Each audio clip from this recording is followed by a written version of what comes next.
Hello everyone, welcome in my YouTube channel BioHub. Happy Dhanteras all of you. So start करते हैं आज biomolecules के कुछ इंपॉर्टेंट क्वेश्चंस जो भी किसी भी एग्जाम्स के पॉइंट ऑफ व्यू से इंपॉर्टेंट है। हमने बायोमोलिक्यूल्स के ऑल कॉन्सेप्ट्स क्लियर कर लिए, जैसे carbohydrate, nucleic acids, proteins and lipids etcetera. हम एंजाइम्स हमने ऑलमोस्ट सारे ही जितने भी इंपॉर्टेंट कॉन्सेप्ट थे इसके हमने बायोमोलिक्यूल्स के क्लियर कर दिए। आई होप कि आप लोगों ने भी अच्छे से इसका रिवीजन किया होगा और उसके आप लोगों को भी अच्छे से समझ में आया होगा, आप लोगों ने अच्छे से कॉन्सेप्ट क्लियर किए होंगे अपने। तो आज एक बार इसका रिवीजन और कर लेते हैं क्वेश्चंस की फॉर्म में। So let's start.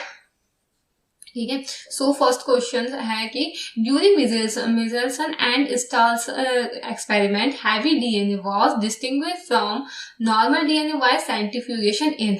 जो मिचेल्सन और स्टार्स ने एक्सपेरिमेंट किया था हैवी डीएनए का, है ना, उन्होंने लिया था एक नॉर्मल डीएनए लिया था और एक हैवी डीएनए, दो फॉर्म ली थी डीएनए की। तो उन्होंने सेंट्रीफ्यूगेशन में कौन सा ग्रेडियंट लिया था, इस पर बात करते हैं। ठीक है,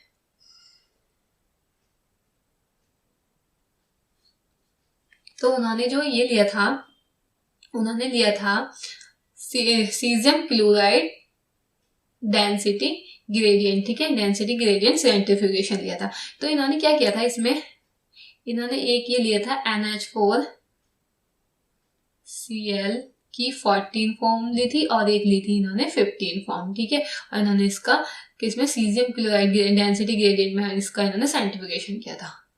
ठीक है, इसकी बात करेंगे, इस फुल एक्सपेरिमेंट की हम डिटेल में डिस्कस करेंगे मॉलिक्यूलर बायोलॉजी में। ओके, तो सेकंड क्वेश्चन की बात कर लेते हैं। Choose the type of enzyme involve in the following reaction. तो हमें ये देखना है कि जो भी कोई एंजाइम है जो कि इस रिएक्शन में पार्टिसिपेट कर रहा है, तो हमें ये बताना कि कौन सा एंजाइम है इसमें dehydrogenase enzyme, transferase enzyme, hydrolysis, lysis. तो हमें इसमें ये पता चल रहा है कि इसमें डिहाइड्रोजिनेज तो नहीं हो सकता, क्योंकि इसमें डिहाइड्रोजिनेज होता, ऑक्सीडेशन होता है या फिर रिडक्शन होता, ऐसा तो कुछ नहीं होता इसमें। और हाइड्रोलिसिस भी नहीं हो सकता क्योंकि इसमें वाटर का मॉलिक्यूल वगैरह इसमें प्रोडक्ट ऐसा कुछ नहीं है। तो इसमें ट्रांसफरेज हो सकता है, क्यों? क्योंकि इसमें ना ये ग्रुप का ट्रांसफर होता है कि सबस्ट्रेट है और ये फुल इसके साथ लगकर एक ग्रुप का ट्रांसफर कर रहा है, पूरे ग्रुप का यहाँ पर ट्रांसफर है, यहाँ पर हुआ फिर यहाँ पर पूरे ग्रुप का ट्रांसफर हो रहा है। ठीक है, तो इसको हम ये कह सकते हैं कि यहाँ पर आपका ट्रांसफरेज एंजाइम। ओके, तो है आपका इसका आंसर सेकेंड का बी। ठीक है, तो थर्ड की बात कर लेते हैं। Which is a reducing sugar. हमने रिड्यूसिंग शुगर और नॉन रिड्यूसिंग शुगर दोनों के बारे में बात की थी डिटेल्स में। ठीक है, तो रिड्यूसिंग शुगर कौन सी होती है और नॉन रिड्यूसिंग शुगर कौन सी होती है? ऑल मोनोसैकेराइड्स एंड डाइसैकेराइड्स जितनी भी हैं सारे ही आपके रिड्यूसिंग शुगर होती है। किसको छोड़ के? Sucrose, except sucrose and ट्रीहेलोज।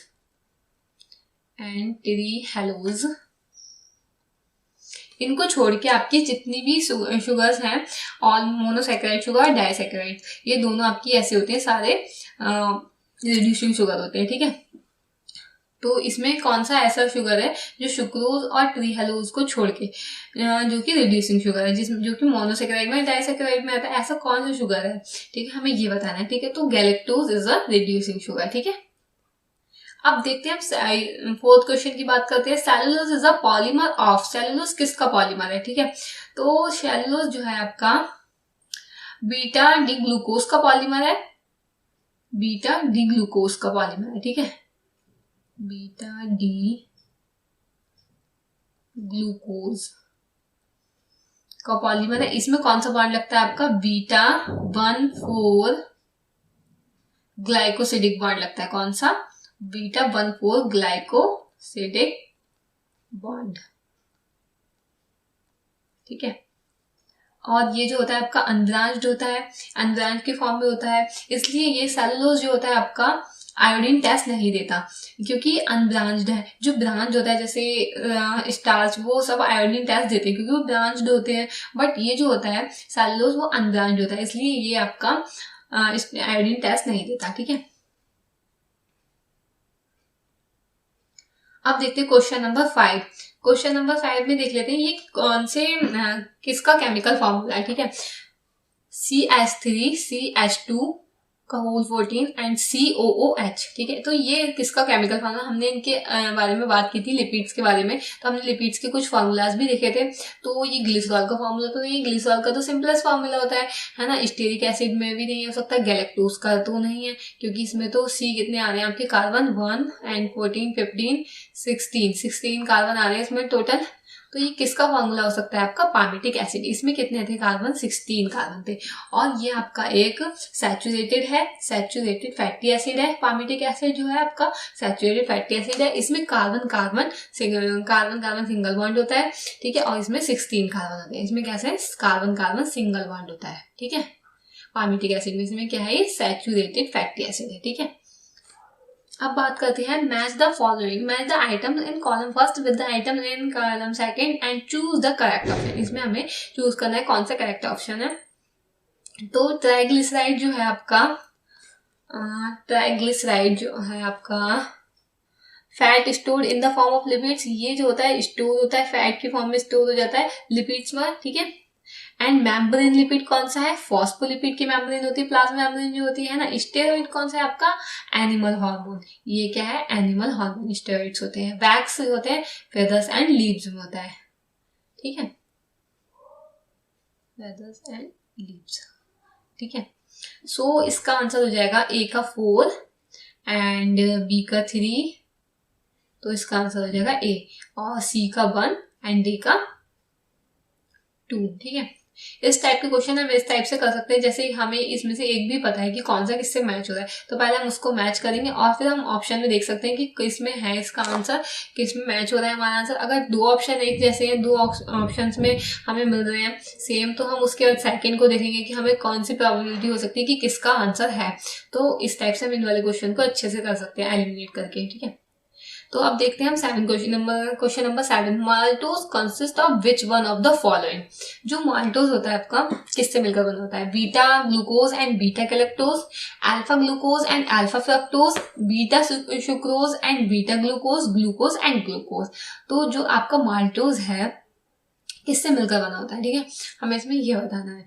Maltose जो होता है आपका ग्लूकोज एंड ग्लूकोज से मिलकर बना होता है। इसको माल्ट शुगर भी कहते हैं।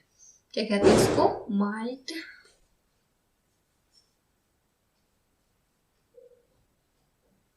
इसको कहते हैं माल्ट शुगर। ठीक है, ये बना होता है आपका ग्लूकोज से मिलकर बना होता है। और ये आपकी कैसी सैकेराइड है, ये डाइसैकेराइड है। ठीक है, ये आपका एक डाइसैकेराइड है।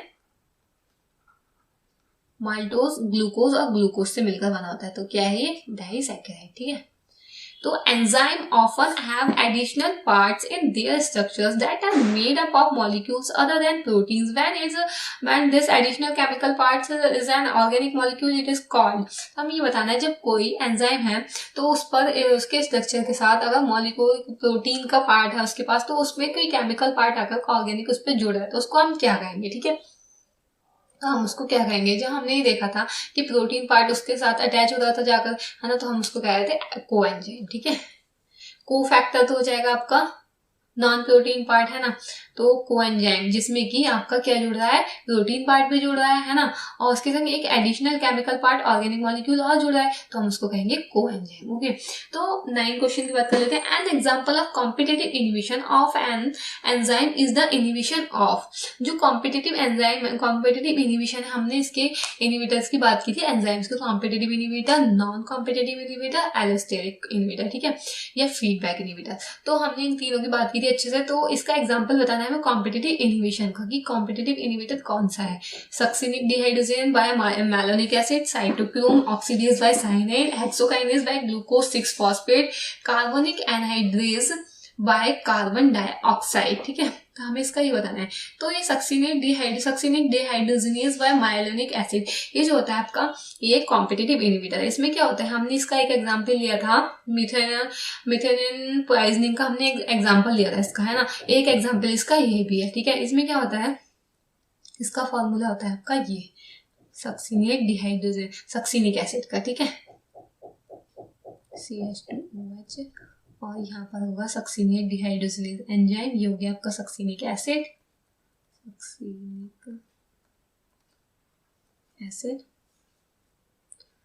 और ये बनाएगा आपका क्या, फ्यूमेरिक एसिड, फ्यूमेरिक एसिड बना देगा ये। बट अगर यहाँ पर मैलोनिक एसिड आकर लग जाता है, जैसे CHCOOH, CHCOOH, अगर यहाँ पर मैलोनिक एसिड आ गया तो ये क्या होगा, इसकी ना सक्रिय डिहाइड्रेशन को इनिबिट कर देगा और क्या बना लेगा आपका, इसको इनिबिट कर देगा। तो यहाँ पर फ्यूमेरिक एसिड तो बन नहीं पाएगा, इसको ये इनिबिट कर देगा, इसकी एक्टिविटी को इसने इनिबिट कर दिया। यहाँ पे मैलोनिक एसिड आ गया, ठीक है, मैलोनिक एसिड यहाँ पर अटैच हो जाएगा आकर, सर कॉम्पिटेटिव इनिबिटर है क्योंकि इसके एक्टिव साइड पे क्या अटैच हो जाएगा, मैलोनिक एसिड, और उसको इनिबिट कर देगा, ठीक है। तो इसका एप्रोप्रिएट आंसर है succinic dehydrogenase by malonic acid. Question number 10 की बात कर लेते हैं, which of the following is not a coenzyme. इसमें हमें ये बताना है कि कोएंजाइम कौन सा नहीं है, ठीक है। NAD हमने पढ़ा था, जितने भी कोएंजाइम्स होते हैं विटामिन से ड्राइव्ड होते हैं। तो हमने ये बात की थी कि विटामिन B1, विटामिन B3, हमने सारे एग्जाम्पल्स देखे थे उसके, है ना, कि कौन कौन से कोएंजाइम कौन कौन से विटामिन से ड्राइव हो रहे हैं। पूरी हमने एक लिस्ट पर डिस्कस किया था। तो NAD जो है आपका निकोटिनामाइड एडेनिन डाइफॉस्फेट जो है आपका, ये हो गया आपका, ये तो आपका है ना, ये होता है आपका विटामिन B3 से। FAD जो होता है आपका विटामिन B2 से होता है, ये विटामिन B3 से। 11 एडेनिन डाइन्यूक्लियोटाइड, ठीक है, और निकोटिनामाइड डाई एडेनिन फॉस्फेट, ये हो गया आपका। और ATP हमने ये देखा था कि ATP किसी में नहीं आया था, ठीक है, एडिनोसिन ट्राइफॉस्फेट, ये किसी में नहीं था, किसी भी विटामिन से ड्राइव नहीं हुआ था। सो इसका आंसर हो गया ATP, ठीक है। ये तो विटामिन B2 से हो रहा था, ये विटामिन B3 से हो रहा था, ठीक है। इसका आंसर है आपका ATP, ठीक है, जो कि कोएंजाइम नहीं है। सो नेक्स्ट बात करते हैं question number 11, which of the following statement regarding enzyme inhibition is correct. Non competitive inhibition of an enzyme can be overcome by adding large amount of substrate. Competitive inhibition is seen when substrate competes with an enzyme for binding to an inhibition protein. Competitive inhibition is seen when the substrate and the inhibitor compete. Non-competitive inhibitors often bind to the enzyme irreversibility, ठीक है। सो हमें इसके बारे में बात करनी है। तो इसमें ऐसा कौन सा है जो कि एंजाइम इनहिबिशन के लिए करेक्ट है, तो हमें इसमें ये बताना है, ठीक है। तो नॉन कॉम्पिटिटिव इनहिबिशन एंजाइम का जो होता है can overcome by adding large amount of substrate. ऐसा तो नहीं कि बहुत सारा उसके साथ अमाउंट करेगा, वो सबस्ट्रेट जो होगा बहुत सारे अमाउंट में उसके साथ ऐड करेगा। Competitive is seen when a substrate competes with an enzyme binding inhibition protein. ऐसा भी कुछ नहीं देगा, प्रोटीन उस पर जाकर के इनहिबिशन बाइंडिंग जाके वो दीदी। Competitive inhibition is seen when the substrate and inhibitor compete. जब हम ये देखते हैं, हमने ये देखा था कि कॉम्पिटिटिव इनहिबिशन में कि जब सबस्ट्रेट जो था एक्टिव साइड पे जाकर बाइंड हुआ था और इनहिबिटर भी वहीं जाकर उस पर कंपीट कर रहा था, ठीक है। तो इसी को क्या कहा था, हमने कॉम्पिटिटिव इनहिबिटर्स कहा था, ठीक है। सो इसका आंसर हो गया करेक्ट ये, ठीक है, सी आंसर इज करेक्ट। अब देख लेते हैं एक एजर्शन और रीजन वाला क्वेश्चन। तो एजर्शन ये है कि एराकिडोनिक एसिड जो है आपका एक अनसैचुरेटेड फैटी एसिड है, ठीक है। एराकिडोनिक एसिड जो था यहाँ होगा एराकिडोनिक एसिड,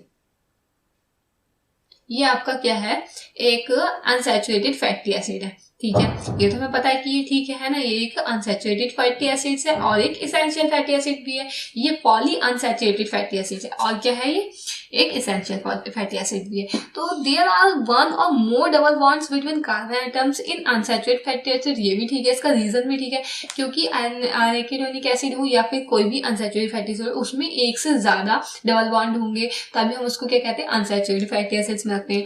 तो दोनों ही ठीक है ना, both assertion and reason are true and reason is the correct explanation of assertion, the correct answer, ठीक है। तो हमें आगे पढ़ने की तो जरूरत ही नहीं इसके ऑप्शंस, इसका फर्स्ट ही ठीक है। तो अब बात कर लेते हैं question number 13, which of the following is the example of structural protein. हमें इसमें स्ट्रक्चरल प्रोटीन का आंसर बताना है, ठीक है। स्ट्रक्चरल प्रोटीन मतलब कौन सी होती है, तो हमने मायोसिन भी देखी थी, क्रिएटिन भी होती है स्ट्रक्चरल प्रोटीन, एंड कोलेजन भी स्ट्रक्चरल प्रोटीन है। ऑल आर स्ट्रक्चरल प्रोटीन, तो इसका हो गया ऑल ऑफ दीज आंसर, ठीक है। फॉस्फोलिपिड्स हमने ये देखा था कि फॉस्फोलिपिड्स की जो एक चेन थी, ये हो गया, ये इससे अटैच थी, है ना आपकी। तो ये जो थी आपका नॉन पोलर रीजन था, है ना, ये जो था आपका नॉन पोलर रीजन था ये, ठीक है, फैटी एसिड्स का। और ये जो है आपका ग्रुप ए वाला पोलर रीजन है तो दोनों है, दोनों नॉन पोलर पोलर दोनों है, इसके बाद दोनों शो है तो ये क्या है एम्फीपैथिक, ठीक है, क्या है एम्फीपैथिक, ठीक है, हाइड्रोफोबिक भी होता है ना, तो इसका आंसर हो गया एम्फीपैथिक, ठीक है, क्योंकि ये पोलर भी है और नॉन पोलर भी दोनों शो कर रहा है, एम्फीपैथिक मॉलिक्यूल हो गया इसलिए ये। Phospholipids are amphipathic molecules. Histone octamer contains, अब हिस्टोन की बात कर लेते हैं। हिस्टोन जो होते हैं हमने डीएनए में देखे थे कि हिस्टोन्स जो होते हैं आपके ऑक्टामर किससे बने होते हैं, 8 टाइप्स ऑफ हिस्टोन से तो बने होते हैं, है ना, 8 stones of 4 different types, 6 types of stones and 5 stone, 5 stone तो नहीं है ना ही 6 स्टोन है, तो 8 टाइप्स ऑफ स्टोन से तो बने होते हैं। बट इसका आंसर यह है एप्रोप्रिएट आंसर, क्योंकि इसमें बाय स्टोन्स होते हैं 4 डिफरेंट टाइप्स, क्योंकि हमने ये देखा था स्टोन प्रोटीन जो होती है आपकी इसमें 2 होते हैं, एक लिंकर स्टोन होता है, ठीक है, और क्या होता है एक हिस्टोन ऑक्टामर होता है, हिस्टोन ऑक्टामर होता है, ठीक है, हिस्टोन ऑक्टामर। इसमें क्या था H2A, H2B, H3 and H4, ये सारे जो थे डबल उसमें होते हैं ना, सब दो होते हैं, तो इसमें क्या हो गया इसका answer 8 stones of 4 different types, मतलब 4 डिफरेंट टाइप्स के हैं ना और डबल है, तो ये क्या हो गया आपके 8 stones of 4 different types. Stone octamer जो होता है 8 स्टोन्स ऑफ 4 डिफरेंट टाइप्स से मिलकर बना होता है। अब देखते हैं question number 16, which amino acid is denoted by F, symbol F, कौन सा ऐसा अमीनो एसिड है जो कि सिंबल एफ से डिनोट होता है, ठीक है, सिंबल एफ से डिनोट करते हैं जिसको, तो phenylalanine, phenylalanine and proline, tryptophan, methionine. Phenylalanine को हम एफ से डिनोट करते हैं, ये आपका क्या है एक फेनिल एलानिन एरोमेटिक है, एरोमेटिक अमीनो एसिड है, और ट्रिप्टोफैन भी एरोमेटिक अमीनो एसिड है, और प्रोलीन जो है आपका इम्यूनो अमीनो एसिड है, कैसी है ये इम्यूनो, और ये हो गया आपका दोनों कौन सी है ये दोनों है आपका एरोमेटिक अमीनो एसिड्स, ठीक है। तो अब बात करते हैं हम maltose give rise two molecules of, maltose जो होती है कौन से 2 मॉलिक्यूल से मिलकर बनी होती है। अभी हमने पीछे बात की थी इस वाले क्वेश्चन पर, सेम ही क्वेश्चन बस थोड़ा डिफरेंट फॉर्म में दे दिया है ना, तो ये बना होता है पर ग्लूकोज से, है ना, जो कि एक डाइसैकेराइड है माल्टोज, जो कि इसको हम कहते हैं माल्ट शुगर भी कहते हैं, और ये ग्लूकोज से मिलकर बना होता है। क्वेश्चन नंबर 18 पर बात करेंगे, विच of the following is not a conjugated protein. हमने कॉन्जुगेटेड प्रोटीन भी देखी थी और सिंपल प्रोटीन में 2 टाइप की प्रोटीन थी, तो कॉन्जुगेटेड प्रोटीन और सिंपल प्रोटीन। सिंपल प्रोटीन में ओनली प्रोटीन पार्ट होता है, और कॉन्जुगेटेड प्रोटीन में प्रोटीन पार्ट के साथ साथ एक अदर पार्ट भी होता है, जैसे फॉस्फोप्रोटीन है तो उसमें फॉस्फेट होगा और प्रोटीन होगा, ठीक है, लिपोप्रोटीन है तो उसमें लिपिड पार्ट होगा, प्रोटीन पार्ट होगा, और क्रोमोप्रोटीन में क्रोमो पार्ट होगा, है ना, क्रोमेटिन होगा और प्रोटीन पार्ट होगा, दोनों होंगे, तो उसको क्या कहेंगे हम कॉन्जुगेटेड प्रोटीन। तो these are conjugated proteins, but peptone is not a conjugated protein, तो हमें इसमें नॉट बताना था कि कौन सी कॉन्जुगेटेड प्रोटीन नहीं है, so first answer is right, ठीक है। तो question number 19, how many of the 22 amino acids are essential for children. 22 amino acids are essential for children, जितनी भी 22 अमाइनो एसिड्स हैं इनमें कितनी ऐसी एसिड्स हैं जो कि चिल्ड्रन के लिए एसेंशियल है, ठीक है। तो हमने देखा था कि 10 टाइप की एसेंशियल अमाइनो एसिड थी जो कि चिल्ड्रंस के लिए एसेंशियल है, बट एडल्ट्स के लिए कितनी थी 8, ठीक है, एडल्ट्स के लिए कितनी थी 8, हिस्टीडीन और आर्जिनिन नहीं थी उसमें, वो दोनों सेमी एसेंशियल है, ये एडल्ट्स के लिए 8 एसेंशियल प्रोटीन्स होती हैं, 8 एसेंशियल अमाइनो एसिड्स होती हैं, बट ये हो गई फॉर एडल्ट्स,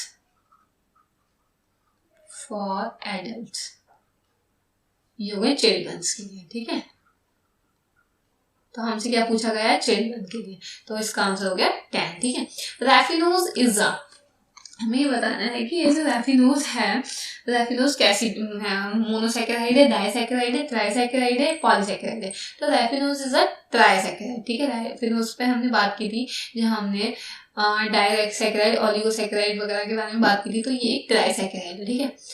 तो the most abundant molecule in cell is, जो मोस्ट अबंडेंट मॉलिक्यूल है सेल में बताना है कि कौन सा मोस्ट अबंडेंट मॉलिक्यूल है जो सबसे ज्यादा मिलता है, तो हमें मिलता है वाटर, ठीक है। इसका एक ये भी है कि वाटर है सबसे ज्यादा, फिर है इसमें प्रोटीन के बाद नाइट्रोजन, न्यूक्लिक एसिड्स के बाद कार्बोहाइड्रेट्स के बाद लिपिड्स के बाद आयंस, ठीक है, इनका एक ही होता है, ठीक है, इनका ये सीक्वेंस है कि सबसे ज्यादा इसमें वाटर होता है 70 to 80%, ठीक है। फिर प्रोटीन, नाइट्रोजन, न्यूक्लिक एसिड्स और कार्बोहाइड्रेट, लिपिड्स और आयंस, ठीक है। तो ये आपका सीक्वेंस है। जो सबसे ज्यादा फॉर्म में है आपका वाटर, इसको हम वाटर कहते हैं, H को, ठीक है। तो 1 ton of DNA has nucleotide pair. जो हमने ये देखा था न्यूक्लिक एसिड्स, हमने न्यूक्लिक एसिड्स पर डिस्कस किया था कि जो डीएनए का एक टन है, जो डीएनए का एक टन ले रहा है तो उसमें कितने न्यूक्लियोटाइड पेयर्स हैं। तो हमसे ये पूछा है कि न्यूक्लियोटाइड पेयर्स, ठीक है। तो न्यूक्लियोटाइड पेयर्स कितने होते हैं, एक टन में 10 होते हैं, ठीक है। कितने होते हैं, 10। अब बात करते हैं पेंटोज एंड हेक्सोसिस आर कॉमन। ये तो हमने बात की थी कि पेंटोज एंड हेक्सोसिस सब पर तो ये मोनोसैकेराइड्स होती है ना, क्योंकि मोनोसैकेराइड में हमने देखा था 3 to 7 होती है, ठीक है। 3 to 7 मतलब ट्रायोज सबसे सिंपलेस्ट थी, टेट्रोज, ट्रायोज में 3 एंड इसमें 4, टेट्रोज, पेंटोज, हेक्सोसिस एंड हेप्टोज। ये सब जो होती है आपकी क्या है, ये सारे मोनोसैकेराइड्स हैं, ठीक है। All are monosaccharides. तो हाइड्रोलाइसिस ऑफ लिपिड्स, हम किसका हाइड्रोलाइज करेंगे लिपिड्स के लिए, फैटी एसिड्स एंड ग्लिसरॉल का, ठीक है। फैटी एसिड्स एंड ग्लिसरॉल का, इस पर भी हमने पूरा डिटेल डिस्कस किया था लिपिड्स वाले लेक्चर में, ठीक है। इसके लिए आप लिपिड्स का लेक्चर देख सकते हैं पूरे डिटेल डिस्कस के लिए। Sugar and amino acids, sugar और अमाइनो एसिड्स कैसे हैं, आपके प्राइमरी मेटाबोलाइट्स हैं। तो हमने प्राइमरी मेटाबोलाइट्स पर हमने अच्छे से बात नहीं की थी, पर अब इसका थोड़ा सा डिटेल डिस्कस कर लेते हैं। जो मेटाबोलाइट्स होते हैं हमारे मेनली 2 टाइप के हैं, प्राइमरी एंड सेकेंडरी, ठीक है। Primary and secondary. प्राइमरी हैं जो आपके carbohydrate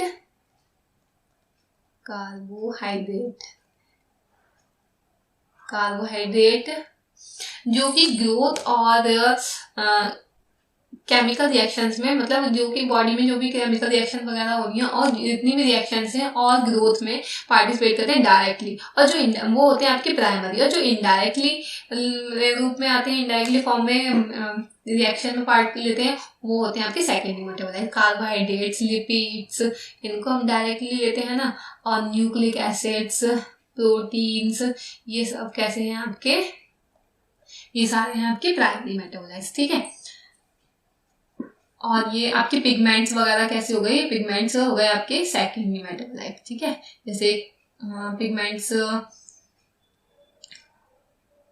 chlorophyll A, chlorophyll B, है ना, जितने पिगमेंट है, एंथोसायनिन, तो ये सब आपके सेकेंडरी मेटाबोलाइट्स हो गए। एंड ये जो हो गए आपके carbohydrate, lipid, nucleic acid, proteins, these are primary metabolites, ठीक है।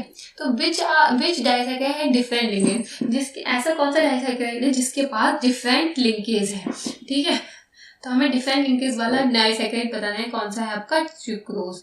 सुक्रोज जो है आपका एक डिफरेंट लिंकेज वाला, है ना, डिफरेंट लिंकेज होता है, एक बार डाइसैकेराइड है, ठीक है। इसके पास क्या होता है, सुक्रोज के पास ग्लूकोज एंड फ्रक्टोज, और हमने माल्टोज देखा था, उसमें ग्लूकोज था, वो भी डाइसैकेराइड है। बट इसमें क्या है, ग्लूकोज और फ्रक्टोज होता है, फिर भी ये डाइसैकेराइड है, ठीक है।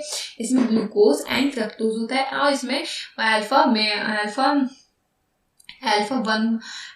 1 और बीटा 2 ग्लाइकोसिडिक बॉन्ड होता है इन दोनों के बीच में, ठीक है। तो ये आपका सुक्रोज बनता है। And inulin is a polymer of, inulin को बताना है, हमने इनुलिन की बात की थी, उसमें स्ट्रक्चरल पॉलीसैकेराइड में, ठीक है।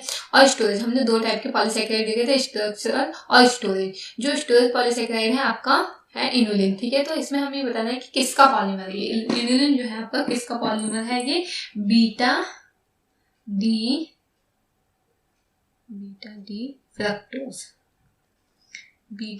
फ्रक्टोज का पॉलीमर है, ठीक है। अब नेक्स्ट बात करते हैं हम, find out the question number 28, find out the wrongly matched pair. इसमें हमें रॉन्गली मैच्ड पेयर बताना है। तो सेकेंडरी मेटाबोलाइट है एंथोसायनिन है ना, अभी मैंने लास्ट क्वेश्चन में बताया था, अभी प्रोटीन आपका इनुलिन होगा यहाँ पर, नहीं, प्रोटीन इंसुलिन, ठीक है। काइटिन पॉलीसैकेराइड, हाँ। Cellulose is heteropolymer, no, cellulose is a homopolymer. क्या है आपका? Cellulose homopolymer. किसका होमोपॉलीमर है? ग्लूकोज का। ग्लूकोज का पॉलीमर, क्योंकि इसमें ना ग्लूकोज ग्लूकोज होते हैं, इसलिए आपका क्या है? होमोपॉलीमर, ठीक है। सेलुलोज इज होमोपॉलीमर, ग्लूकोज से बना होता है ये। और इसमें जो ये एंथोसायनिन है, ये आपका पिगमेंट होता है एक,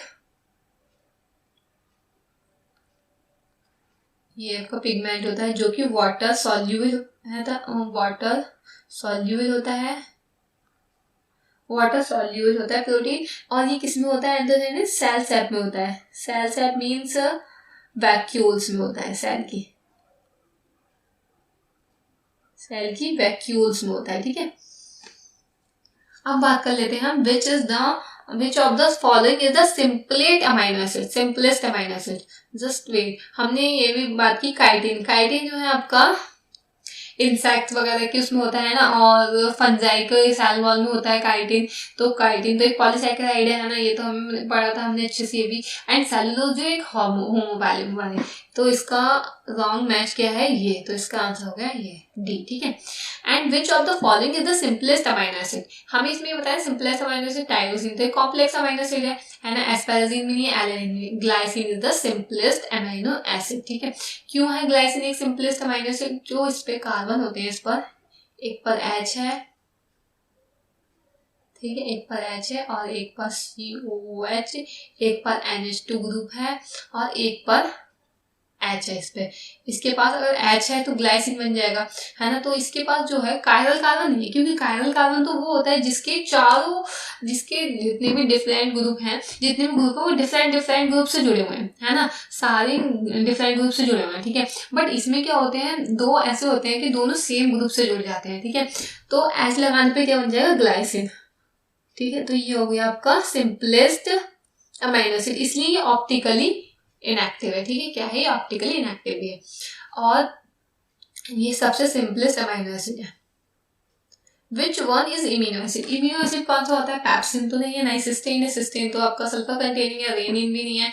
and proline is the simplest amino acid, proline is a immuno acid, sorry, proline is immuno acid, ठीक है। क्योंकि इसमें क्या होता है? इसमें होता है आपका NH ग्रुप, NH2 की जगह इसमें NH ग्रुप होता है, ठीक है, इसलिए इसको कहते हैं हम इम्यूनो एसिड, ठीक है। विच one is not an example for hydrolysis, हमें इसमें बताना है कि हाइड्रोलिसिस का एग्जाम्पल्स कौन सा नहीं है। हाइड्रोलिसिस का एग्जाम्पल है आपका प्रोटीएसिस, एस्टेसिस भी, एनालिसिस भी। बट डिहाइड्रोजिनेस जो है आपका किसका एग्जाम्पल है? ऑक्सीडो रिडक्टेज का, ऑक्सीडो रिडक्टेज या फिर डिहाइड्रोजिनेस, ठीक है। अब बात करते हैं question number 32। Question number 32. The alluvial layer is maize grain is especially rich in, जो alluvial layer होती है मेज ग्रेन में, स्पेशली उसमें सबसे ज्यादा क्या होता है? तो ऑब्वियसली उसमें क्या होगा? 32 इसमें होता है प्रोटीन्स। क्या होता है? प्रोटीन्स। जो इसकी alluvial लेयर होती है वो प्रोटीन्स की बनी होती है, सबसे ज्यादा उसमें प्रोटीन्स होता है। Which one of the following is polysaccharide, तो हमें ये बताना है कि इसमें से कौन सा पॉलीसैकेराइड है। तो लैक्टोज तो नहीं है, नहीं सुक्रोज, सुक्रोज डाइसैकेराइड, माल्टोज भी डाइसैकेराइड है, लैक्टोज भी डाइसैकेराइड है। और ये जो ग्लाइकोजन है आपका क्या है? एक polysaccharide, glycogen is the polysaccharide. और ये आपका डाइसैकेराइड है, डाइसैकेराइड है ये भी, एंड ये भी डाइसैकेराइड है,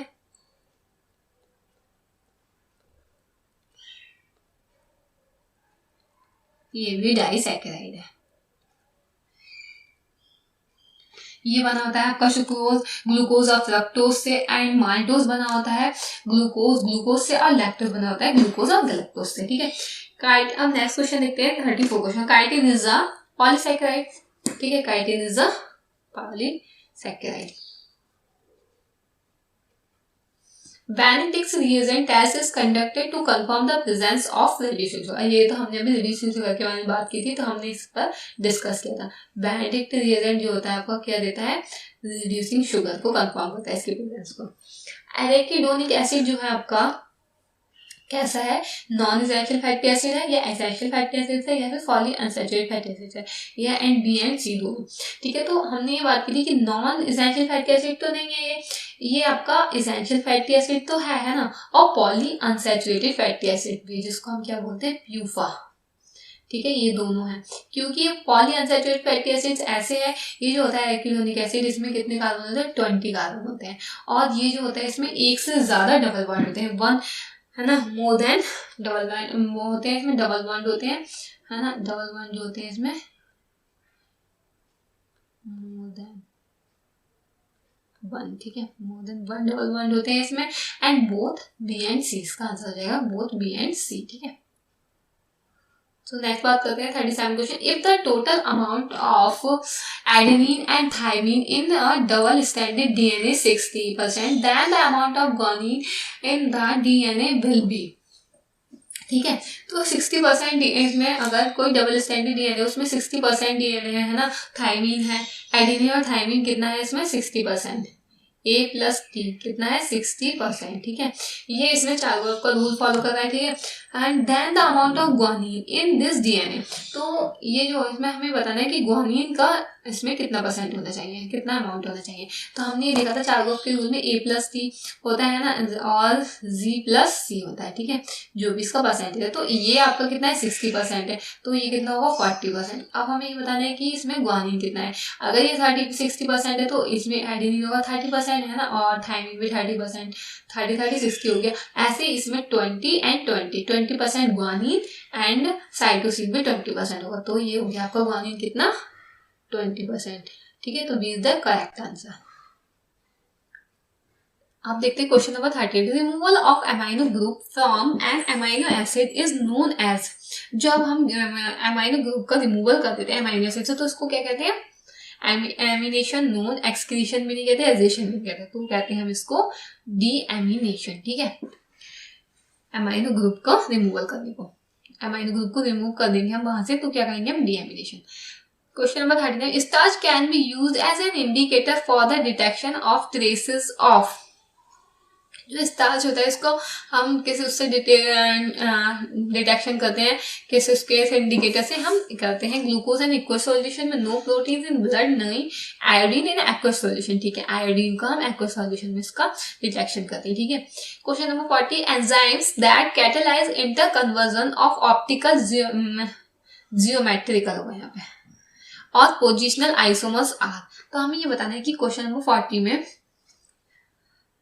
कि कौन से इसके ऑप्टिकल ज्योमेट्रिकल और पोजिशनल आइसोमर है। ठीक है, लाइगेजेस तो नहीं होते हैं ना, लाइजेस भी नहीं होते, हाइड्रोलेजेस भी नहीं होते, ये वाटर वाले होते हैं ना, और लाइगेजेस जो होते हैं आपके जोड़ने वाले होते हैं, लाइजेस जो होते हैं वो उन दोनों एंजाइम्स को अलग करने वाले होते हैं। ठीक है, तो आइसोमरेज जो होते हैं इनका पोजिशनल आइसोमर और ऑप्टिकल ज्योमेट्रिकल या फिर इंटर कन्वर्जन होता है कैटालाइज का। ठीक है, एंजाइम का, तो ये क्या होगा आपके isomerase is the correct answer. ठीक है, नेक्स्ट बात करते हैं question number 41, the bond present between two carbohydrate molecule is, दो कार्बोहाइड्रेट मॉलिक्यूल है तो उन दोनों के बीच में कौन सा बॉन्ड प्रेजेंट है। हमने proteins, carbohydrate, nucleic acids, lipids जितने भी थे हमने सबके बीच में बनने वाले बॉन्ड थे, जिससे भी जुड़ रहे थे, आपस में अटैच हो रहे थे, तो हमने इनके जो बिटवीन बॉन्ड्स थे हमने उस पर अच्छे से बात की थी। प्रोटीन्स में पेप्टाइड बॉन्ड है ना, और लिपिड्स में एस्टर बॉन्ड, एंड कार्बोहाइड्रेट में कौन सा बॉन्ड था, ग्लाइकोसिडिक बॉन्ड। न्यूक्लिक एसिड में एन ग्लाइकोसिडिक बॉन्ड, फॉस्फोराइस्टर बॉन्ड थे, एंड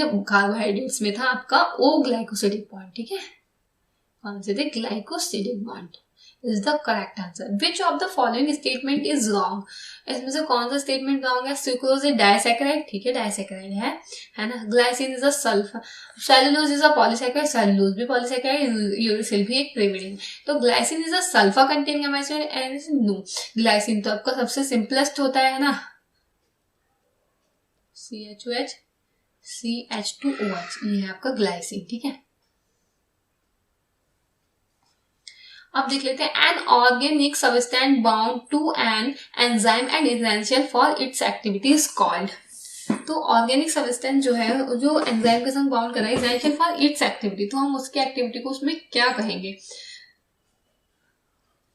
ठीक है। अगर कोई भी ऑर्गेनिक सब्सटेंस एंजाइम के साथ उसके एक्टिविटी के साथ बाइंड कर रहा है तो हम उसको कहेंगे को एंजाइम, ठीक है, क्या कहेंगे, को एंजाइम। ठीक, होलो एंजाइम कौन से होते हैं, एपो एंजाइम, को एंजाइम एक साथ करेंगे तो होलो एंजाइम कहेंगे, है ना, या उसको कहेंगे हम होलो एंजाइम या कॉन्जुगेटेड एंजाइम। ठीक है, तो आपका ये हो गया holo enzyme. Coenzyme is the correct answer. A bond formed between carboxyl group of one amino acid and amino group of adjacent amino acid is called. जो कार्बोक्सिल ग्रुप है एक अमीनो एसिड का और अमीनो ग्रुप का, तो उन दोनों के बीच में उसको क्या कहेंगे, जो बॉन्ड बनेगा। ठीक है, तो हमने ये देखा था, ये प्रोटीन वाला आ गया। अगर हमने देखा था दोनों बॉन्ड आपस में जुड़ जाते हैं अमीनो ग्रुप का आपस में, तो वाटर का जो होता था उनसे वाटर जो होता था, वाटर रिमूव हो जाता तो उसको कौन सा बॉन्ड बन जाता है, NH CO NH बॉन्ड बनता था। ठीक है, CO NH बॉन्ड बनता था जो कि क्या है, पेप्टाइड बॉन्ड। ठीक है, पेप्टाइड बॉन्ड प्रोटीन फॉर्मेशन में होता है ये पेप्टाइड बॉन्ड। ठीक है, तो नेक्स्ट बात करते हैं question number 45। The bond present between two carbohydrates molecule is glycosidic bond. वही क्वेश्चन रिपीट हो गया ये, क्वेश्चन नंबर 41। ठीक है, इसमें ग्लाइकोसिडिक बॉन्ड सेम। अब mathematical explanation for enzyme action on substrate was formulated bye. तो हमने इसमें किसमें देखा था, एंजाइम के एक्शन का सबस्ट्रेट पर जो एंजाइम का एक्शन था वो हमने एक्सप्लेनेशन देखा था, मैथमेटिकल एक्सप्लेनेशन हमने Leonor, Michaelis and Maud Menten में देखा था। ठीक है, माइकलिस एंड मेंटन इक्वेशन पर हमने डिटेल डिस्कस किया था, ये है उसका एग्जांपल। ठीक है, ये हो गया इसका। ठीक है, the correct answer, the tightly bound non proteinaceous organic compound in enzyme is. जो एंजाइम होता है अगर वो टाइटली बाउंड है किसी भी प्रोटीन के साथ, टाइटली बाउंड होगा तो हमने देखा था क्या कहते हैं हम उसको, टाइटली बाउंड होता है तो, और अगर लूजली बाइंड था तो हम उसको कोएंजाइम कह देते हैं, है ना, और अगर टाइटली बाउंड है तो क्या कहते हैं हम इसको प्रोस्थेटिक ग्रुप। प्रोस्थेटिक ग्रुप हमने पूरा डिटेल डिस्कस किया था इसके बारे में, एंजाइम्स के बारे में। एंजाइम्स जो होते हैं आपके एपो एंजाइम होते हैं, है ना, जो कि प्रोटीन पार्ट होता है। ठीक है, और होते हैं आपके कॉन्जुगेटेड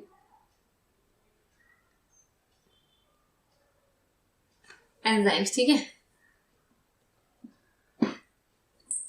नॉन प्रोटीनेशियस पार्ट वाले होगा या कॉन्जुगेटेड होगा। ठीक है, तो इसमें क्या था आपका, इसको क्या कहते हैं हम, कोफैक्टर। क्या कह रहे थे, कोफैक्टर कह रहे थे हम इसको। तो ये जो था इनके पास दो पार्ट थे, एक ऑर्गेनिक पार्ट था, एक ऑर्गेनिक होते हैं और एक इनऑर्गेनिक होते हैं, है ना। तो इनऑर्गेनिक वालों को तो क्या कहते हैं, मेटल आयन। ठीक है, मेटल आयन कहते हैं इनको। और ऑर्गेनिक वाले जो थे अगर वो टाइटली बाउंड है किसी चीज के साथ,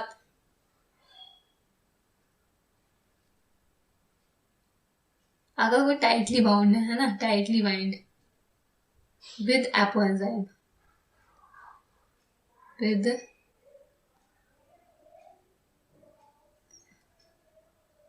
एपो एंजाइम, तो इसको क्या कह रहे थे हम, प्रोस्थेटिक ग्रुप। ठीक है, और अगर लूजली बाउंड है, loosely bind with apo enzyme, तो इसको क्या कह रहे थे हम, कोएंजाइम्स।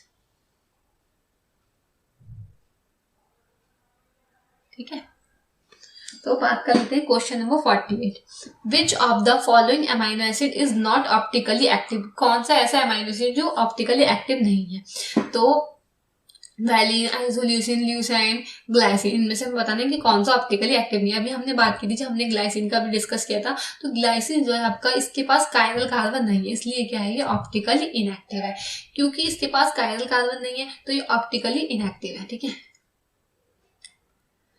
अब देख लेते हैं ये question number 49। 1 ton of DNA has sequence of nucleotide 3ATTCGCTAT5 5 prime होगा यहाँ पर। ठीक है, ये होगा आपका 5 प्राइम।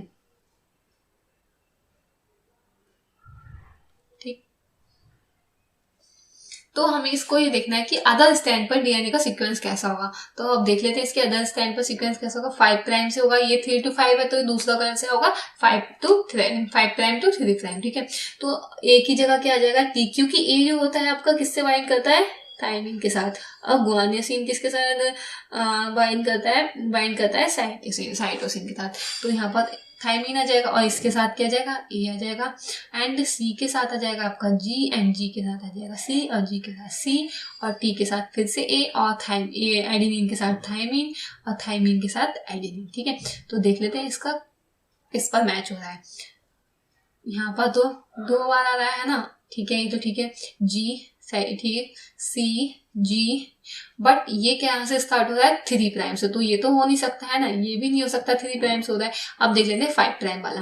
ठीक है, टी ए, यस, एंड यहाँ पर आना चाहिए था, यहाँ पर फिर से एडेनिन आना चाहिए था, फिर यहाँ ग्वानिन, तो ये तो गलत हो गया। अब ये वाला देख लेते हैं 5 प्राइम के साथ thymine, adenine, guanine and cytosine, guanine, adenine, thymine, adenine, 3 prime. ठीक है, इट्स अ एप्रोप्रिएट आंसर। तो राइट आंसर कौन सा हो गया इसका डी। ठीक है, जो ये भी एक्स टाइप के सीक्वेंस जो आते हैं हम उसको टर्न करके देख लेते हैं। एडेनिन की जगह थायमिन, थायमिन की जगह एडेनिन, और साइटोसिन की जगह गुआनिन, क्योंकि गुआनिन साइटोसिन के साथ होता है ना, हाइड्रोजन बॉन्डिंग करता है, और जो एडेनिन होता है वो थायमिन के साथ करता है। तो हम उसको चेंज करके पलट के देख लेते हैं। अगर 3 to 5 प्राइम है तो हम 5 to 3 प्राइम करके देखेंगे, और अगर 5 प्राइम to 3 प्राइम है तो हम 3 प्राइम to 5 प्राइम करके देखेंगे। ठीक है, सो नेक्स्ट क्वेश्चन पे बात कर लेते हैं। Tertiary structure of protein, the proteins containing amino acid cysteine is achieved through.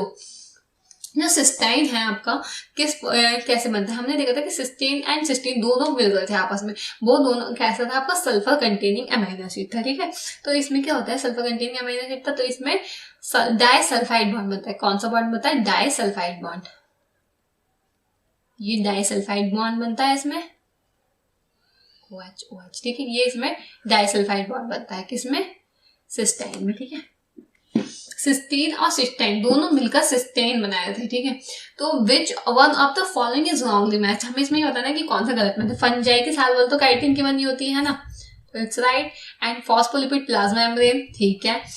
Enzyme lipopolysaccharide, no it's not correct. Antibody glycoprotein की, ठीक है, तो इसका करेक्ट आंसर हो गया C. The fastest acting enzyme in the biological kingdom is, जो fastest enzyme है biology kingdom में, ये बताने की कौन सा है। लाइपेज तो नहीं है, पेप्टाइडेज भी नहीं है, एमाइलेज भी नहीं, कार्बोनिक एनहाइड्रेज। तो फास्टेस्ट एंजाइम कौन सा है कार्बोनिक एनहाइड्रेज। ठीक है, इसका जो होता है टर्नओवर नंबर सबसे ज्यादा होता है कार्बोनिक एनहाइड्रेज का। ये जो होता है 6 लाख पर सेकेंड प्रोडक्ट बनाता है। ठीक है, कार्बोनिक एनहाइड्रेज जो होता है ये सबसे फास्टेस्ट एंजाइम है बायोलॉजिकल किंगडम में, कार्बोनिक एनहाइड्रेज। और इसका जो कोफैक्टर होता है कौन सा होता है जिंक होता है, जिंक आयन। ठीक है, इसका कोफैक्टर क्या होता है जिंक आयन। एंड लाइसोजाइम, एक एंजाइम है लाइसोजाइम, ये जो होता है आपका सबसे स्मॉलेस्ट है, मतलब ये सबसे स्मॉलेस्ट सबसे स्लोएस्ट एंजाइम है। क्या है ये सबसे स्लोएस्ट एंजाइम, स्लोएस्ट एंजाइम, ये सबसे स्लो वर्क करता है लाइसोजाइम एंजाइम। और जो सबसे फास्टेस्ट है आपका कार्बोनिक एनहाइड्रेज, ये क्या है आपका फास्टेस्ट एंजाइम, एंड ये हो गया आपका slowest enzyme lysozyme. So next question की बात करते हैं, question number 53। In which one of the following amino acid was not found to be synthesised in Miller experiment. जो मिलर का एक्सपेरिमेंट था उसमें ऐसा कौन सा अमाइनो एसिड था जो कि नहीं मिला था उसको एक्सपेरिमेंट करते टाइम, उन्होंने कौन सा सिंथेसाइज नहीं कर पाए थे वो। तो ग्लाइसिन तो हुआ था, ग्लूटामिक एसिड भी था, एंड नहीं ग्लाइसिन था, एस्पार्टिक एसिड था, एलेनिन था, ग्लूटामिक एसिड नहीं था। Glutamic acid wrong answer. ठीक है, ग्लूटामिक एसिड उनको नहीं मिला था।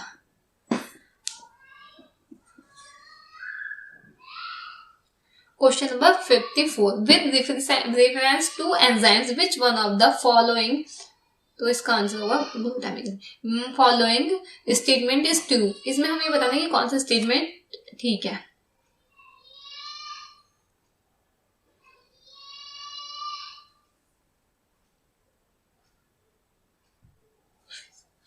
एपो एंजाइम, होलो एंजाइम और को एंजाइम से नहीं, ये तो गलत है। एपोएंजाइम तो ओनली प्रोटीन पार्ट है। Holo enzyme apoenzyme plus coenzyme, yes, and coenzyme apoenzyme plus holo enzyme नहीं, ठीक है। And holo enzyme coenzyme minus apoenzyme गलत। तो इसका ट्रू आंसर हो गया आपका correct answer.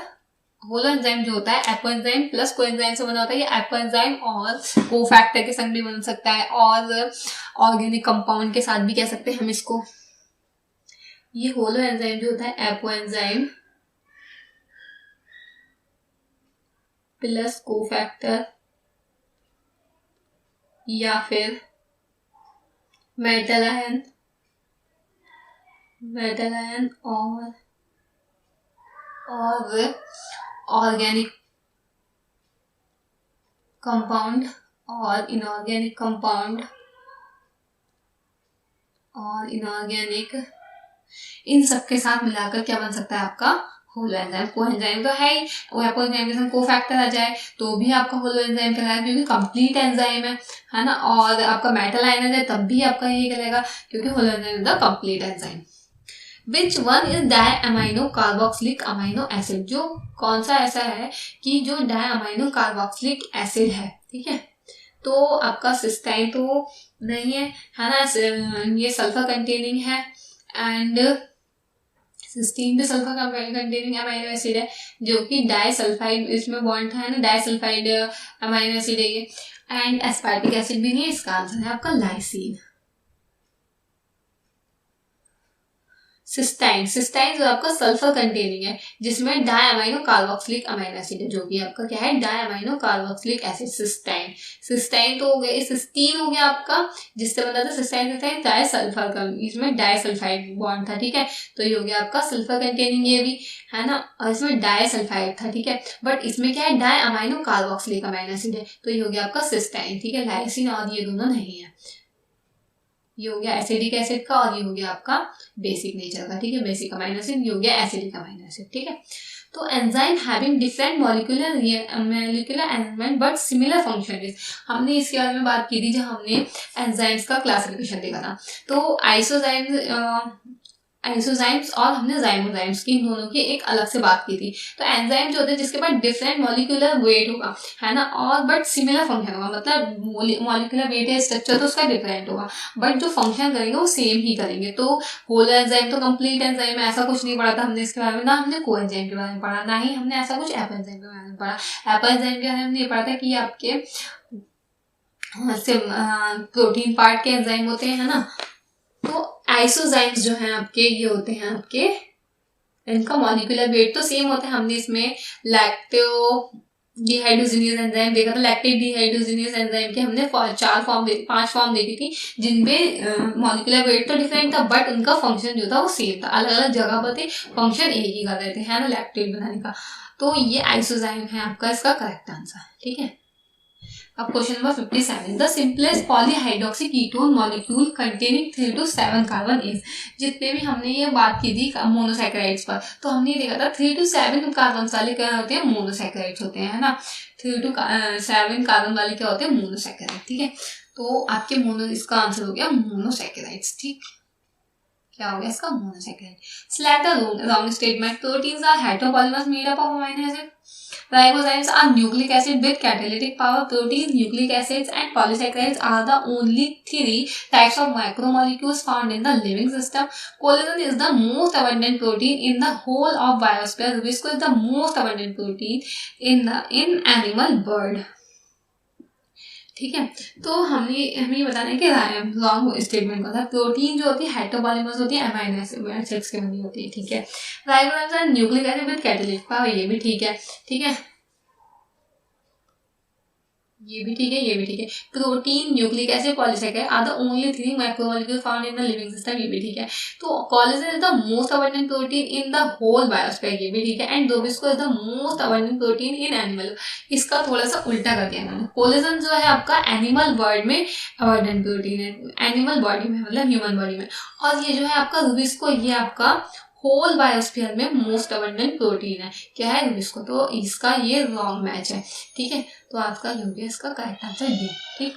Which statement regarding coenzyme is incorrect, every coenzyme is a cofactor and every cofactor is a coenzyme, every coenzyme is a cofactor.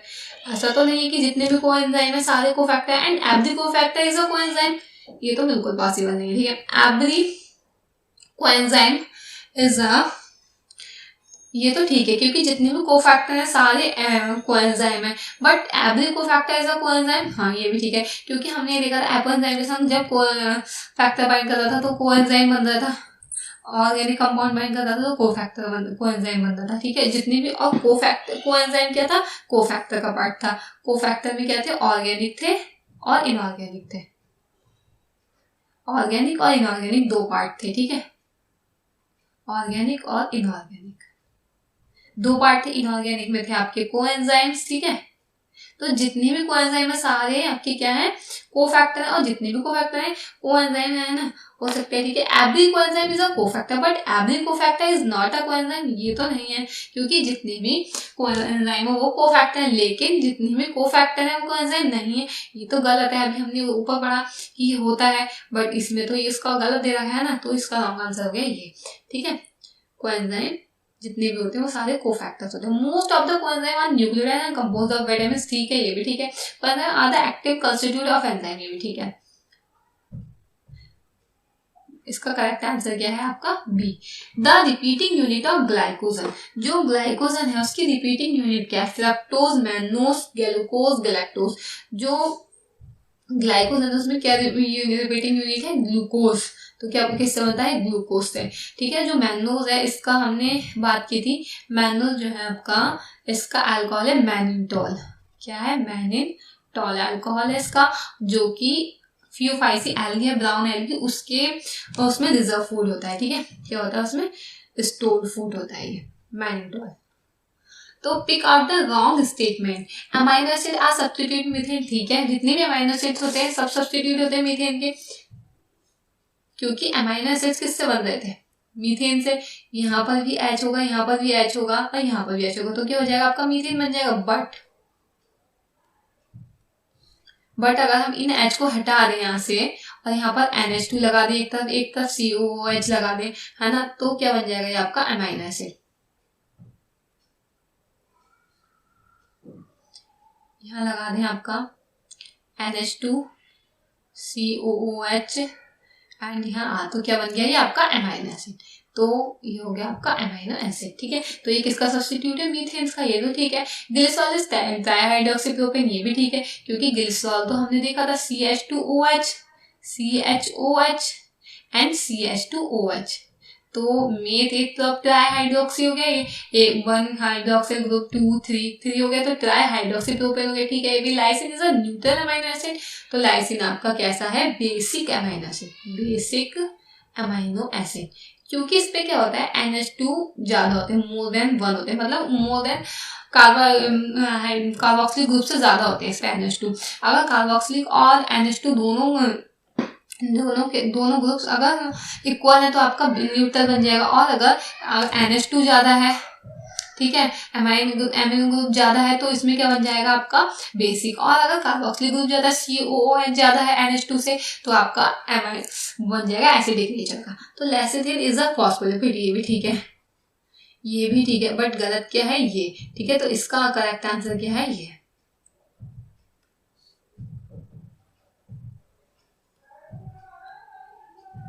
ठीक है,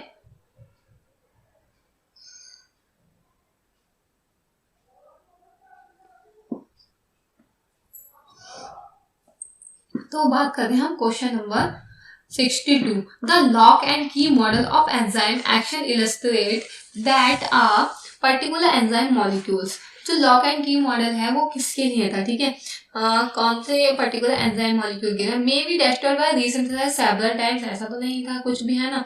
तो and interact with a specific type of substrate molecule, reacts at identical rates under all conditions, forms a permanent enzyme substrate complex. तो हमने lock and key model जो था, हमने substrate के बारे में पढ़ा था कि सबस्ट्रेट जो था स्पेसिफिक साइट पे जाकर इंटरेक्ट कर रहा था, तो इसका करेक्ट आंसर हो गया B, interact with a specific type of substrate molecule, ठीक है। In which one of the following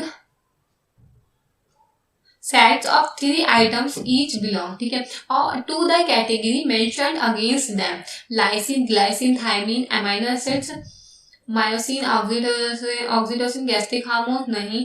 जितने भी है लाइसिन, ग्लाइसिन है, थायमिन, अमीनो एसिड्स है, ठीक है। मायोसिन, ऑक्सीटोसिन गैस्ट्रिक हार्मोन्स है, हाँ। रेनिन, हेलिकेज एंड हेल्यूनिडेज एंजाइम्स हैं, ठीक है। तो इसका आंसर है आपका थर्ड, ठीक है। क्योंकि इसमें थायमिन जो है वो अमीनो एसिड नहीं है, न्यूक्लिक ना, वो न्यूक्लियोटाइड है। और मायोसिन, ऑक्सीटोसिन और गैस्ट्रिक हार्मोन नहीं है। एंड मायोसिन तो हार्मोन नहीं है ना। रेनिन, हेलिकेज और हाइल्यूनिडेज ये तीनों एंजाइम्स हैं, ठीक है। और optic nerve, oculomotor, vagus, sensory nerve है। वेगस जो है आपकी सेंसरी नर्व नहीं है, तो ये गलत है, ये भी गलत है। तो करेक्ट आंसर क्या है आपका इसका थर्ड, सी। अब बात कर लेते हैं question number 64। Feedback inhibition of enzymes is affected by which of the following.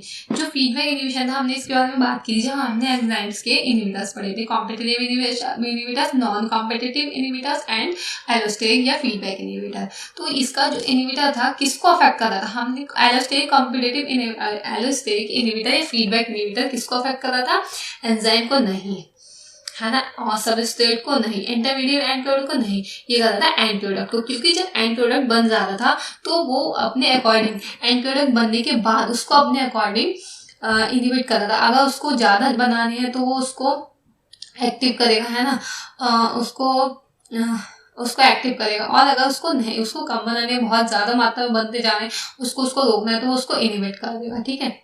वरना वो उसको स्टिमुलेट करेगा अगर उसको बनानी है ज्यादा से ज्यादा, ठीक है। और अगर प्रोडक्ट बनानी है तो वो उसको स्टिमुलेट करेगा, और अगर उसको नहीं बनानी है तो उसको इनिबिट कर देगा। तो एंड प्रोडक्ट को अफेक्ट कर रहा था, है ना, feedback inhibition. And example of feedback inhibition, अब हम फीडबैक इनिबिशन के एग्जांपल देते हैं। Cyanide action by on chromosome नहीं, sulphur dioxide on folic acid synthesis bacteria no, allosteric inhibition of hexokinase by glucose 6 phosphate, it's a correct answer, ठीक है।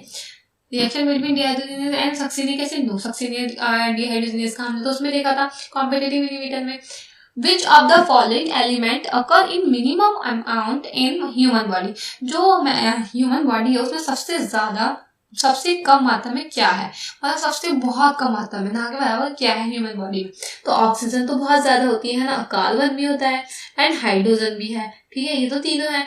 तो क्या है आपका इसका करेक्ट आंसर सिलिकॉन। सिलिकॉन बहुत मिनिमम अमाउंट में है हमारी बॉडी में। What is the average composition of water in human cell? Human cell में हमने देखा था कि सबसे ज्यादा मात्रा में क्या होता है, वाटर। तो इसमें सबसे ज्यादा मात्रा में हमें क्या दिखाई दे रहा है, 70 to 90%। तो हो गया ये वाटर, ठीक है। एंड 5 to 7%, 3 to 5, 10 to 15% ये नहीं है, ठीक है।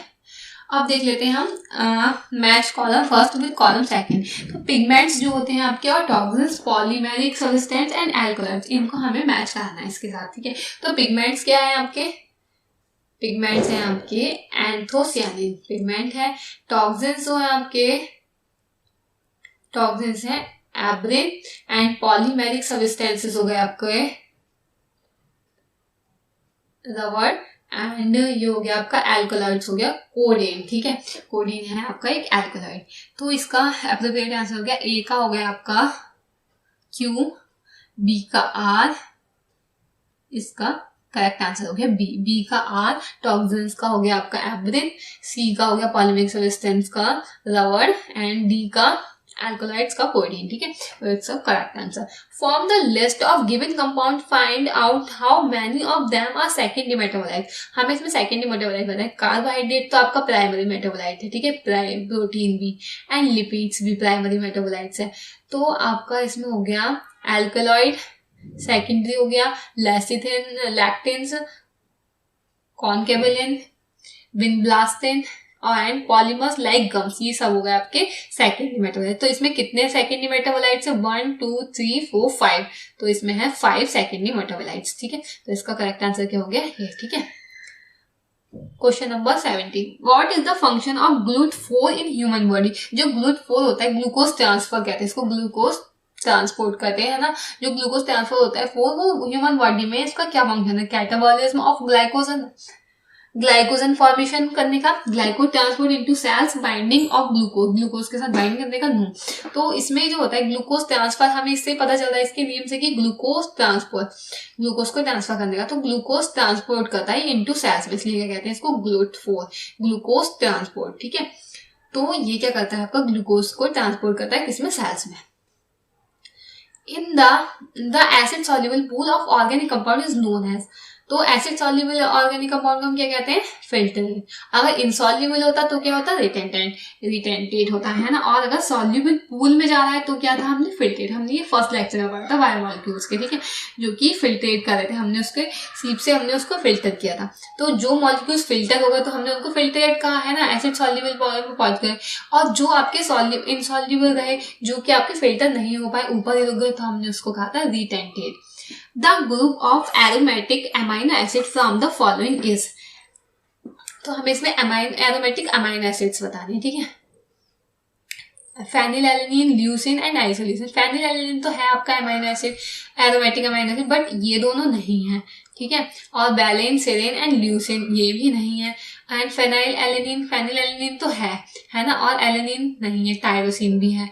तो अब ये देख लेते हैं, टायरोसिन, ट्रिप्टोफैन एंड फेनिलएलनिन, ये तीनों क्या है? आपके एरोमेटिक अमाइनो एसिड्स हैं, ठीक है।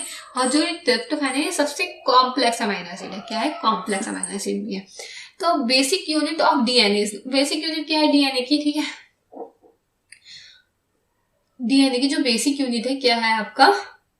पेंटोस शुगर, ठीक है। डीएनए की जो बेसिक यूनिट है आपकी है pentose sugar, phosphoric acid, nucleotide, nucleoside.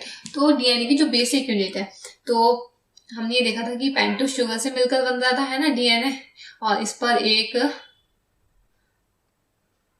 यहाँ पर फॉस्फेट ग्रुप जुड़ जाता है ना, और इस टाइप से आपका ये बन रहा था डीएनए, ठीक है। डीएनए का यहाँ पर आपका जुड़ा था न्यूक्लियोसाइड और यहाँ पर जुड़ा था आपका न्यूक्लियोटाइड। तो ऐसे मिलकर क्या बना रहा था? ये आपका डीएनए का, है ना, बेसिक यूनिट बन रही थी। तो इसको क्या कहा था हमने? न्यूक्लियोटाइड, ठीक है, न्यूक्लियोटाइड। अब देख लेते हैं, arrange the following fatty acid in the decreasing number of double bonds present in their molecule. हमें ये देखना बताना है कि कौन कौन से मॉलिक्यूल जो होते हैं किस टाइप से उसमें प्रेजेंट होते हैं, ठीक है। तो लिनोलेनिक एसिड में कितने होते हैं? लिनोलेनिक एसिड को इन्होंने La से प्रेजेंट किया, एलेक्टोनिक एसिड को A से प्रेजेंट किया, लिनोलेनिक एसिड को L एंड A से रिप्रेजेंट किया, और ओलिक एसिड को इन्होंने किससे रिप्रेजेंट किया? OA से। तो लिनोलेनिक एसिड में कितने होते हैं आपके डबल बॉन्ड? इसमें होते हैं 2, ठीक है।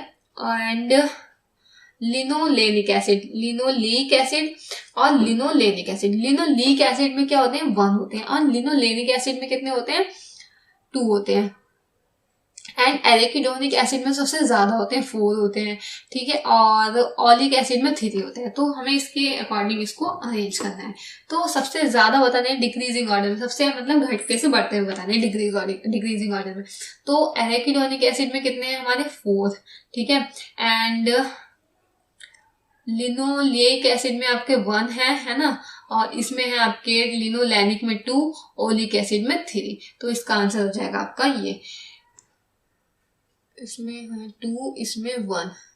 तो इसमें हो गया एरेकिडोनिक एसिड में 4, ये आ गया, ये गलत हो गया। लिनोलेनिक एसिड में 1 एंड इसमें 2,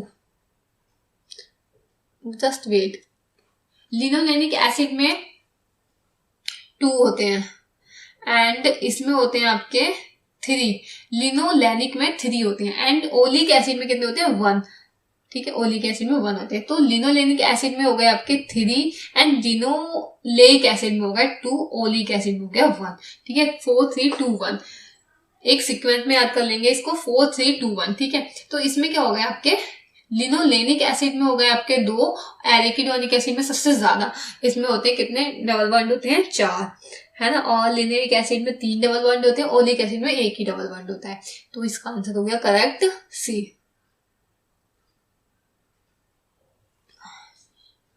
अब देख लेते हैं ये एडेनिन जो है आपका क्या है? Adenosine, pyrimidine, adenylic acid. तो एडेनिन आपका क्या है? एक न्यूक्लियोटाइड, ठीक है। एंड एडिनोसिन, वेट,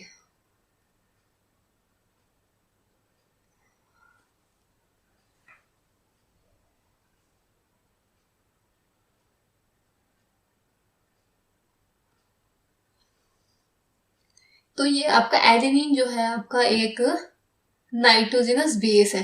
क्या है? एडेनिन एक नाइट्रोजनस बेस, एडेनिन, थायमीन, अगर हम इनको अलग अलग देखेंगे तो नाइट्रोजन बेस है। एडिनोसिन, एडिनोसिन जो है आपका ये है आपका एक न्यूक्लियोसाइड एडिनोसिन, क्योंकि इसमें सीन आ रहा है कि हमने इसको ऐसे देखा था कि सफिक्स जो होगा, अगर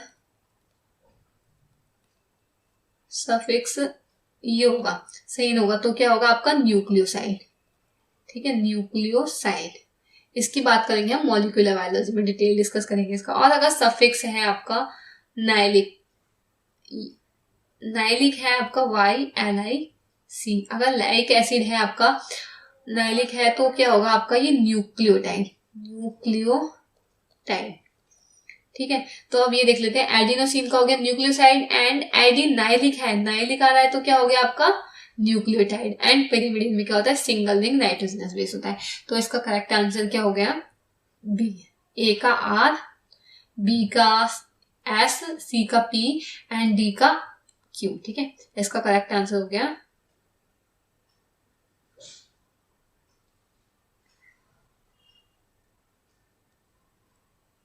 इसका करेक्ट आंसर ये नहीं हो रहा, फिर डी का तो Q है यहाँ पर, है ना, एंड डी का होना चाहिए था P, तो ये हो गया इसका करेक्ट आंसर बी का R, इसमें बी का R आ रहा है, जस्ट वेट।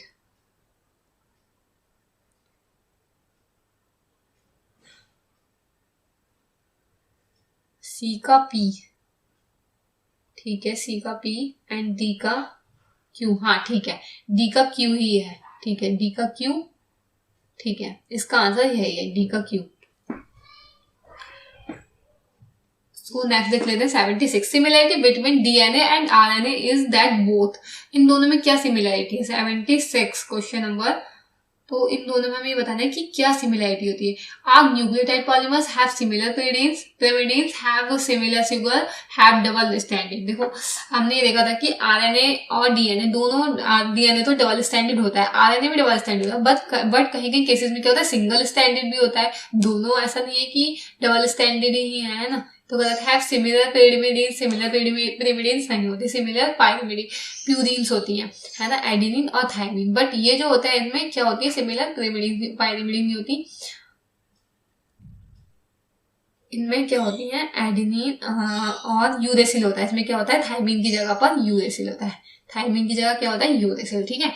एंड जो हैव सिमिलर शुगर, इनके पास तो पेंटोस शुगर थी, बट इसके पास जो थी शुगर सिमिलर नहीं थी, इसके पास राइबोस शुगर है, इसके पास डीऑक्सीराइबोस शुगर है, तो ये तो नहीं है ना, एंड ये भी है। तो करेक्ट आंसर क्या हो गया इसका, आर न्यूक्लियोटाइड पॉलीमर्स, ये दोनों ही न्यूक्लियोटाइड पॉलीमर्स है। Match the following columns, cotton fibre में सबसे ज्यादा क्या होता है, सेलुलोज होता है।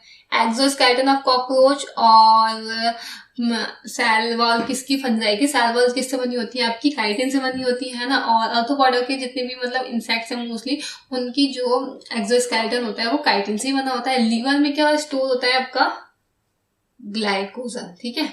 एंड पील्ड पोटैटो में क्या होता है, स्टार्च होता है सबसे ज्यादा मात्रा में, है ना। जो व्हाइट व्हाइट अगर हम पोटैटो को रख दें पानी में बहुत देर तक छील कर, तो उसके अंदर व्हाइट व्हाइट इसका जो होगा सब्सटेंस निकल आएगा, उसको क्या कहते हैं स्टार्च, वो होता है उसका स्टार्च। रूट ऑफ डहेलिया क्या होता है आपका, इंसुलिन, ये होगा आपका इनुलिन, यहाँ पर इंसुलिन है, इनुलिन होगा, क्या होगा इनुलिन, ठीक है। तो इसका करेक्ट आंसर होगा ए का 4, ये भी है ए का 4, ये भी है, बी का 2, तो इसका करेक्ट आंसर होगा 2, बी का 2, सी का 1, ठीक है, इसका करेक्ट आंसर होगा 2। 78 ऑक्सीडो रिडक्टेज, ऑक्सीडो रिडक्टेज हमने इनका जब एंजाइम्स का क्लासिफिकेशन देखा था तो हमने पूरे इसके बात की थी, oxido reductase, transferases, hydrolases, lyases, isomerase, कि इनके एग्जांपल्स क्या क्या हैं। तो ऑक्सीडो रिडक्टेज जो होते हैं, या डिहाइड्रोजिनेज एंजाइम, ये क्या होते हैं आपके ऑक्सीडेजेस, ठीक है। एंड ट्रांसफरेजेस जितने भी काइनेज वाले गए, जैसे हेक्सोकाइनेज, पाइरुवेट काइनेज, तो आपके ट्रांसफरेजेस हो गए। हाइड्रोलेजेस में आ गए आपके लाइपेजेस, एस्टरेजेस, एंड लाइजेस में आ गए आपके एल्डोलेजेस, एंड आइसोमेरेज में आ गए आपकी ईपी आइसोमेरेज। तो इसका करेक्ट आंसर क्या होगा, ए का 4, बी का 1, इसमें भी है, इसमें भी है, एंड सी का 2, ये भी सेम है, एंड डी का 5, ठीक है। तो इसका आंसर हो गया बी, ठीक है। 79 क्वेश्चन नंबर, क्वेश्चन नंबर 79 देख लेते हैं कि प्रोस्थेटिक ग्रुप जो होता है आपका और कोएंजाइम और मेटल आयंस, ठीक है। जो प्रोस्थेटिक ग्रुप होता है वो एपोएंजाइम के साथ क्या होता है, टाइटली बाउंड होता है, तो क्या हो गया आपका प्रोस्थेटिक ग्रुप हो गया। And coenzyme coordination bond with apoenzyme and transient binding with apoenzyme. Coenzyme जो होता है आपका ट्रांजिएंट बाइंडिंग करता है किसके साथ, एपोएंजाइम के साथ। और मेटल आयंस जो होता है वो कोऑर्डिनेशन बाउंड करता है किसके साथ, एपोएंजाइम के साथ। तो इसका करेक्ट आंसर हो गया ए का 2, बी का 3 एंड सी का 1, ठीक है। तो नहीं हो सकता था, है ना। तो देख लेते हैं question number 80। Cholesterol, lecithin, triglyceride and adenosine, इनके क्या क्या कंपोनेंट है। जो कोलेस्ट्रॉल है आपका, कोलेस्ट्रॉल, तो इसमें क्या होता है, ये किसका कंपोनेंट है, cholesterol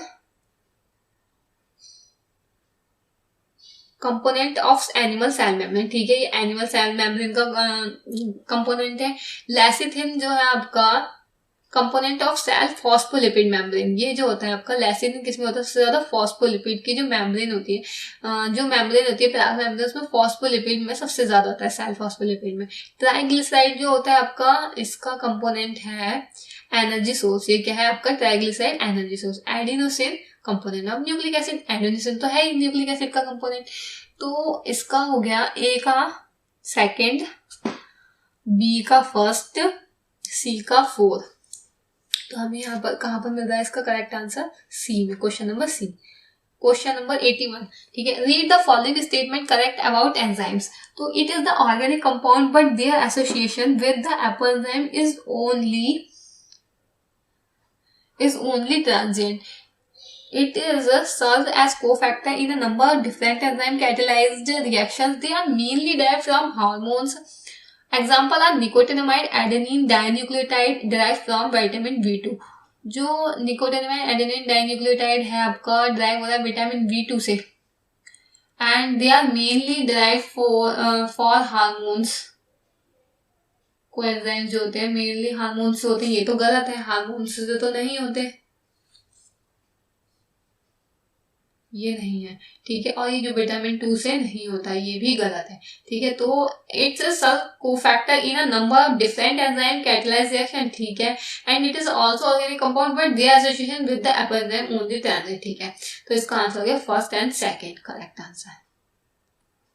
question number 82, which of the following is correct statement. इसमें हमें करेक्ट स्टेटमेंट बताना। In a nucleic acid phosphate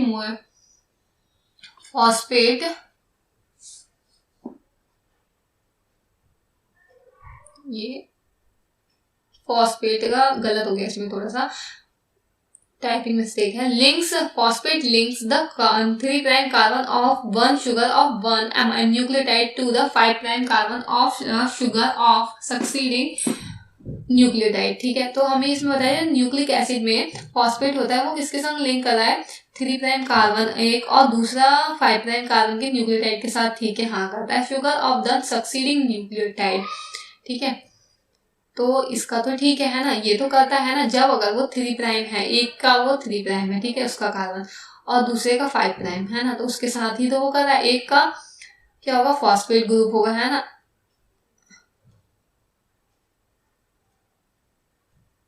यहाँ पर होगा इसका ये वाला फॉस्फेट ग्रुप, ठीक है, 3 प्राइम वाले का, और दूसरे वाले का होगा क्या, 5 प्राइम, ठीक है।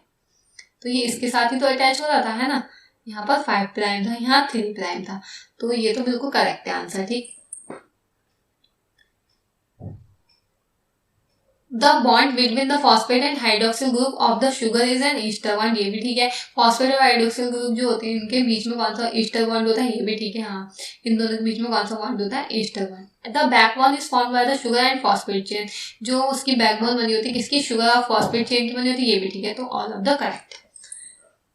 Read the following statement and find out the incorrect statement. Oils have lower melting point and hence remain as oil in winter, ठीक है, हाँ। एग्जाम्पल इसका जिंगली ऑयल, इसका ये ठीक है। तो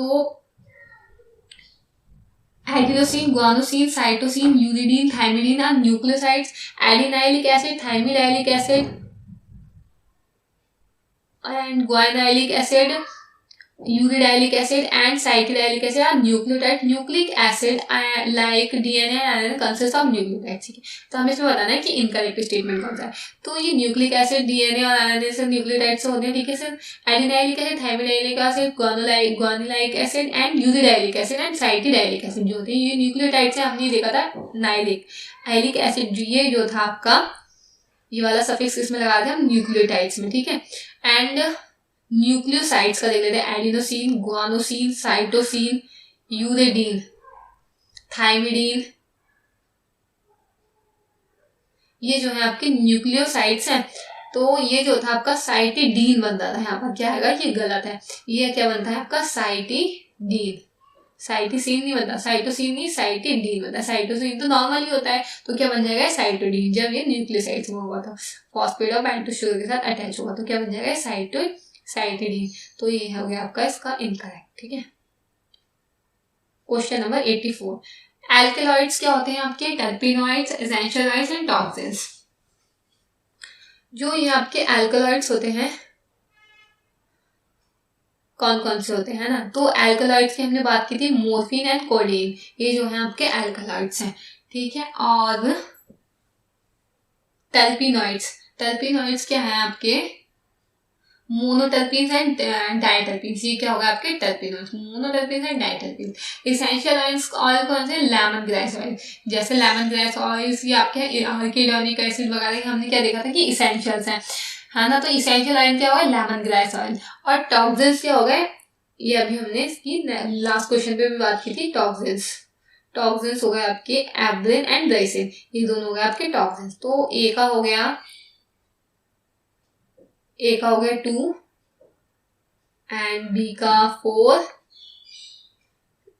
सी का फर्स्ट. इसका करेक्ट आंसर हो गया बी. ठीक है. क्या हो गया इसका करेक्ट आंसर? बी. ठीक है.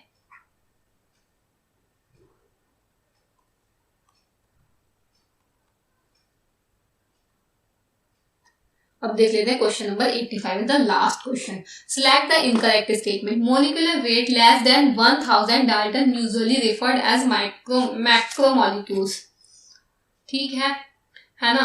जो मोलिकुलर वेट वाले होते हैं 1000 डाल्टन से ज्यादा होना चाहिए, तो वो माइक्रोमोलिक्यूल 1000 डाल्टन से कम होना चाहिए, लेस देन 1000 डाल्टन होना चाहिए, है ना. तो क्या होगा वो आपके माइक्रोमोलिक्यूल्स. अगर कितना होना चाहिए? Less than 1000 Dalton. And molecular weight don't exceed 800 Dalton in lipid, so it is not strictly macromolecule. ठीक है. ये भी क्योंकि जो मॉलिक्यूलर वेट है अगर उनके पास 800 डाल्टन से ज्यादा वो नहीं कर पा रहे हैं लिपिड्स में, तो भी वो आपकी क्या है? मैक्रोमोलिक्यूल्स है ना. और स्ट्रिक्टली मैक्रोमोलिक्यूल्स नहीं है क्योंकि उनका 800 डाल्टन से कम होता है. Lipids are acid insoluble and molecular weight less than 1000 Dalton. इनका ये गलत है. इनका molecular weight क्या होता है? less than 800. ठीक है. तो lipids are acid insoluble. ठीक है. and molecular weight is less than 1000 Dalton. तो इनका करेक्ट आंसर हो गया सी. ठीक है. सो आज के लेक्चर में इतना ही. और आई होप कि आप लोगों को बायोमॉलिक्यूल्स का कॉन्सेप्ट अच्छे से क्लियर हो गया होगा. जितने भी इसके इंपॉर्टेंट टर्म है, इंपॉर्टेंट क्वेश्चन है, अच्छे से समझ में आए होंगे. मैंने जितने भी प्रीवियस ईयर के इंपॉर्टेंट क्वेश्चन थे मैंने इनको सबको इनमें कवर किया है. इसमें सारे क्वेश्चन को जितने भी इंपॉर्टेंट क्वेश्चन अब तक एग्जाम्स में आए हुए, टीजीटी, पीजीटी, नीट वगैरह में जितने भी एग्जाम्स में आए हुए थे मैंने सभी को इसमें कवर करने की कोशिश की है. सो नेक्स्ट वीडियो में मिलते हैं. ठीक है. आज के लिए इतना ही. Thanks for watching.